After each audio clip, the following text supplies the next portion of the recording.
breaking news tonight. Sean Diddy Combs has been arrested in a Manhattan hotel this evening after a grand jury indicted the music mogul. Okay, guys. So last night, September 16th, Diddy was taken into custody in New York. He was taken into federal custody in New York. Now, reports state that he was taken into custody inside of his hotel lobby. Breaking news now. The indictment against Sean Diddy Combs has just been unsealed. Combs is being charged with racketeering conspiracy, alleging he ran an enterprise that he engaged in sex trafficking, forced labor, or kidnapping, arson, and other crimes. So, Sean P. Diddy Combs has been indicted by the feds and is looking at life sentences if he's convicted. Let's break down the indictment.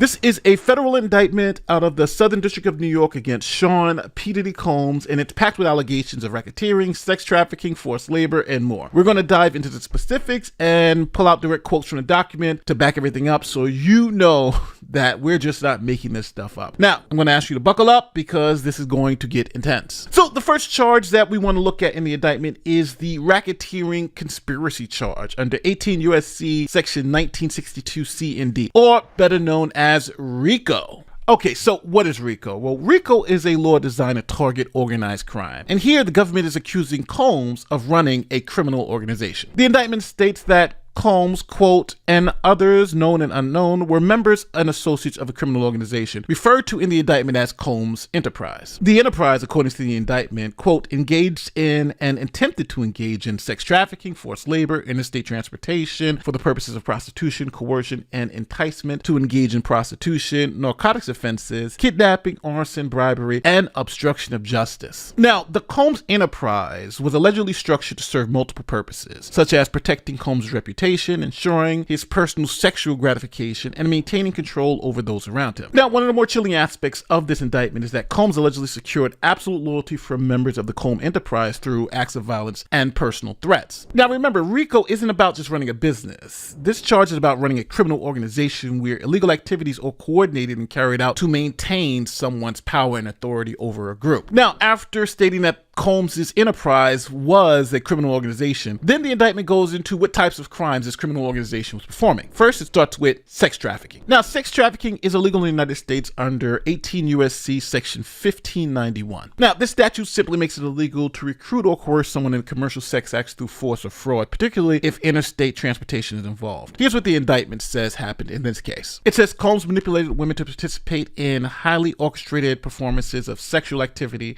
with male commercial sex workers. These performances were called, quote, freak-offs, and described as elaborate sex productions that Combs himself orchestrated. The indictment alleges that Combs used his employees from his, quote, criminal organization to arrange for women and sex workers to be transported across state lines for these freak-offs. One key fact is that Combs allegedly distributed, quote, a variety of controlled substances to victims in part to keep victims obedient and compliant during these freak-off events. The feds also allege in a document that in or about May 24th, during the searches of Combs' residence in Miami and LA, that law enforcement seized various freak-off supplies, including narcotics and about 1,000 bottles of baby oil and lubricant. Now, the thing that turns these freak-offs into sex trafficking events is the coercion and the interstate travel involved. See, the government is alleging that these women were manipulated, drugged, and coerced into participating in these sex acts, which is a federal offense. Now, this also mirrors what Combs' ex-girlfriend Cassie Ventura said in her lawsuit when she alleged that Combs forced her to have sex with male prostitutes against her will. R&B singer Cassie has accused hip-hop mogul Sean Diddy Combs of rape and a decade of physical abuse.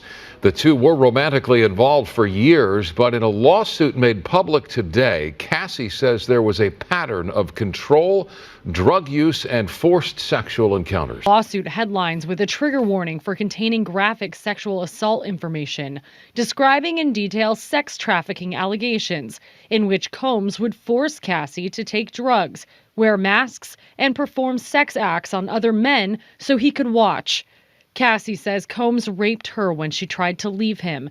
She says he beat her, then made her stay in hotels or his home until the bruises healed. So as you can see, with all these lawsuits coming out against Combs, especially the one from Cassie, it clearly lays out the sex trafficking allegations that you now see in this federal indictment. Okay, let me pause this video and ask you a question. Have you used Google Chrome's Incognito Mode between 2016 and 2023? If so, you may be entitled to up to $5,000 in compensation. Now, if you use Incognito Mode, Google was secretly tracking your data, despite their promises that your search history and personal information was not going to be collected or tracked. Collects 39 individual data points on you. And so this is all about data. They're trying to figure out how they can get access to it. So creating this Incognito Mode was supposed to be a way that they were not capturing or retaining your data. That's what we all believed, but they were capturing it. What Google says is we were capturing it, but we weren't keeping it on an individual basis. But the individuals that filed suit were saying, no, we signed up for Incognito Mode believing that when we used it, you weren't capturing our data at all. What's the next thing, right? So speaking of what's the next thing,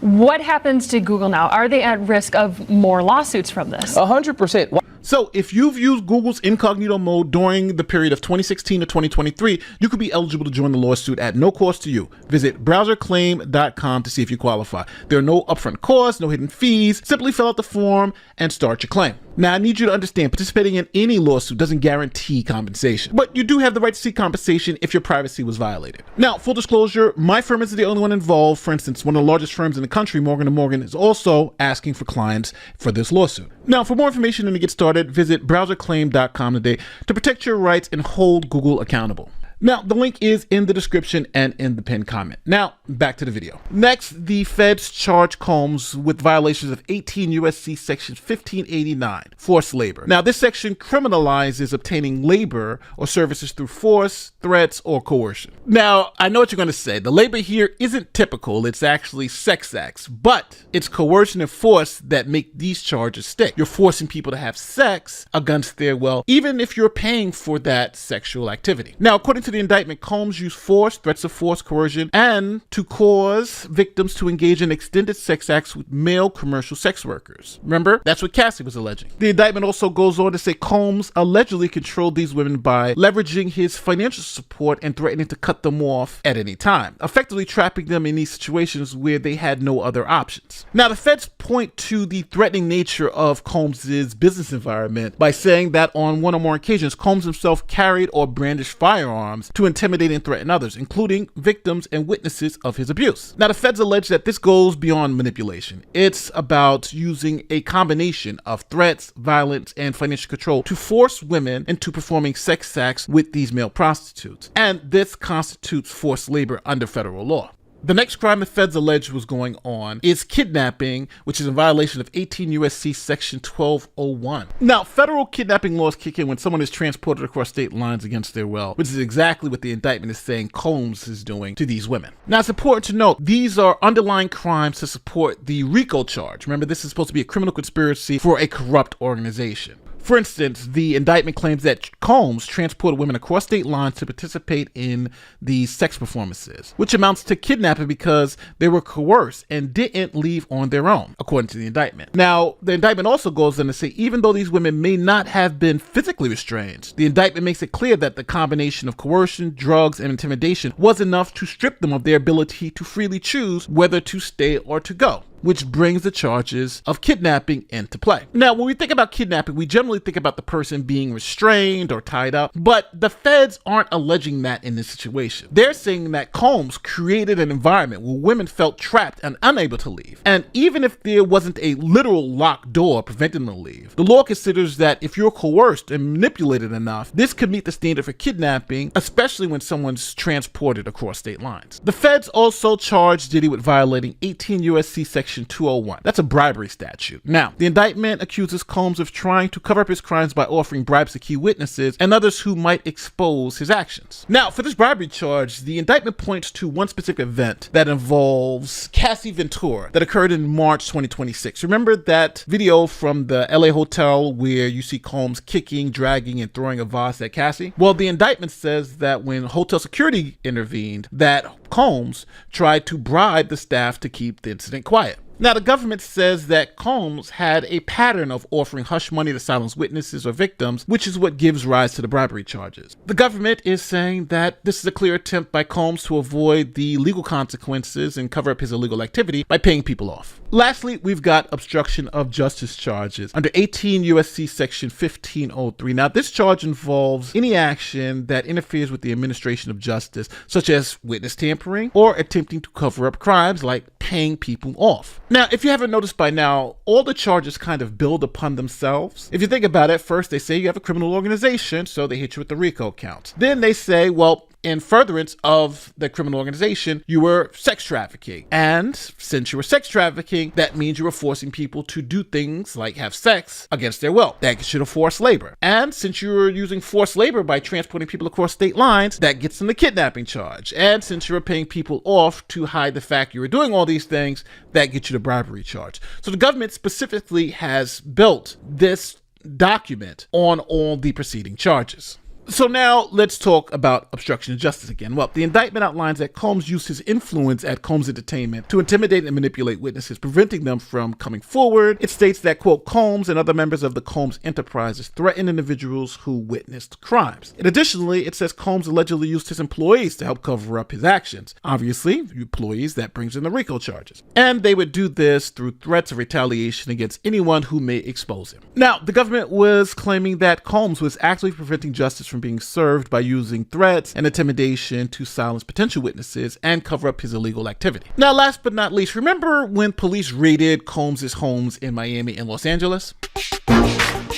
They're gonna probably be arresting me just because we want to have a good time. Multiple safes broken into, drawers ripped open, closets ransacked, boxes of gun ammo and Grammy Awards. New images from TMZ show inside Diddy's ransacked Beverly Hills mansion during the coast-to-coast raids where no arrests were made. Now, people were wondering, like, hey, if you raided his house, how come no arrests were made? But the feds lay out in this indictment what they found, like cocaine, Xanax, oxycodone, and the date rape drug. So it seems like the feds found all this illegal stuff and were waiting to build their case. So at the end of the day, there you have it. The key charges and facts behind them. Sean Combs is facing a lifetime in prison because these are serious allegations. We're talking about racketeering, sex trafficking, forced labor, kidnapping, bribery, obstruction of justice, arson. If convicted, Combs could face decades, and I mean, even forget about the decades, the rest of his life in prison. These charges carry significant penalties.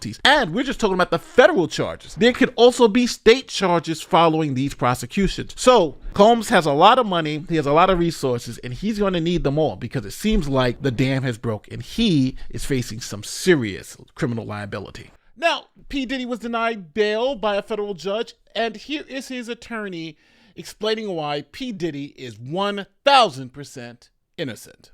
So this was the first step. We have a bail appeal scheduled for tomorrow at 3:30 in front of Judge Carter, the district judge assigned to this case. I think that we made the points that we've been wanting to make. I think he came out. Mr. Combs is a fighter. He's going to fight this to the end. He's innocent. He came to New York to establish his innocence. He's not afraid. He's not afraid of the charges. There's nothing that the government said in their presentation today that changes anyone's mind about anything. He's been looking forward to this day. He's been looking forward to clearing his name, and he's going to clear his name. And we're going to stand by his side as he does. We believe in him wholeheartedly. He didn't do these things. This was a 10-year relationship. There's no coercion. There's no crime. There's basically just, someone who brought a civil case and now is finding themselves as a witness in a criminal case. And we're going to fight this case with everything we have, as is he. And eventually he's going to be shown to be innocent. And so tomorrow we fight again, and we'll fight every day until we don't have to fight anymore. All right, so if you're listening to my voice right now, I want you to do me a favor. Check to see if you're subscribed to this channel, because this type of breakdown you're not getting from any place else, only from this channel. And again, don't forget to like, share, and subscribe. Do all that great YouTube stuff. My name is Nate the Lawyer, and I'm going to see you in the next one. Peace.